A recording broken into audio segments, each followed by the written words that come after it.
Hello again, it's Ashley. So for my second video, I'm going to do a little why I'm having surgery, what they're going to be doing, that kind of thing.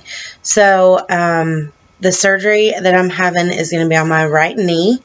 I've always lived a pretty active life, played softball, I was a runner, exercised, all that stuff.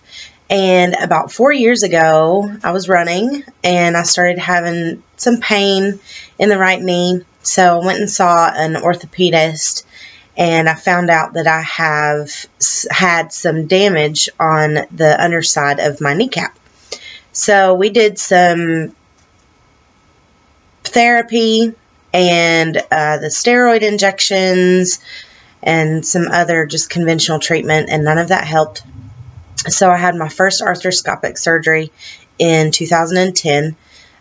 He went in, cleaned up the cartilage damage on the backside of the patella, and that was it. It was pretty simple.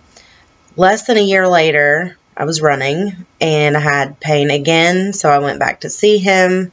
And that time, we found out that I had a medial meniscus tear, as well as some more damage to the underside of my kneecap. So for the second knee surgery, it was also arthroscopic, but he did a meniscus, actually not a repair. He removed the damaged portion and cleaned up the other cartilage again and did a lateral release.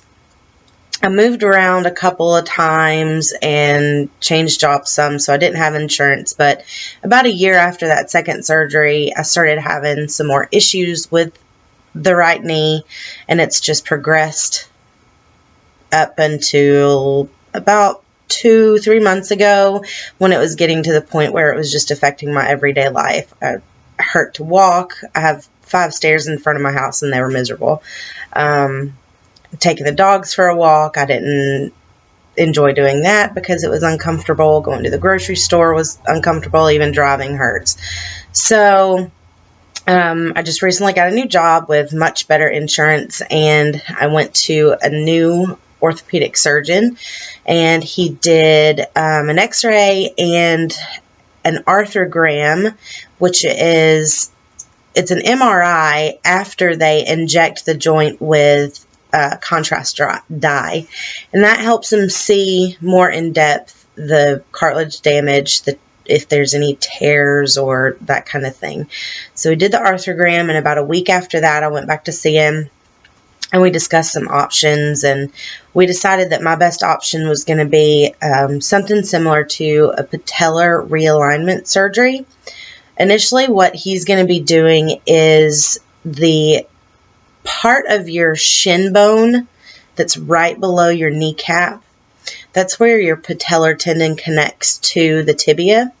He's going to be cutting off the part of the bone where the patellar tendon connects, and he's moving it.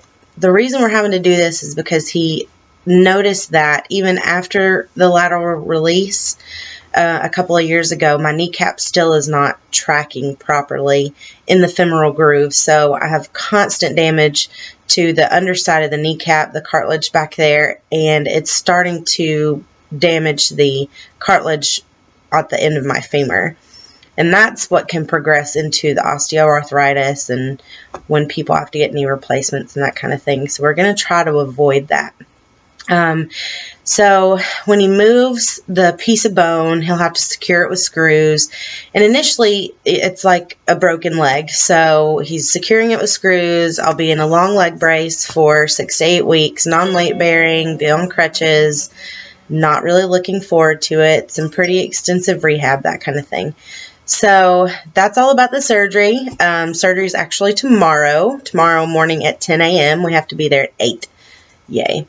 And it's in Atlanta, so we have to fight traffic. But I'll keep you guys updated, and maybe we'll see another video tomorrow.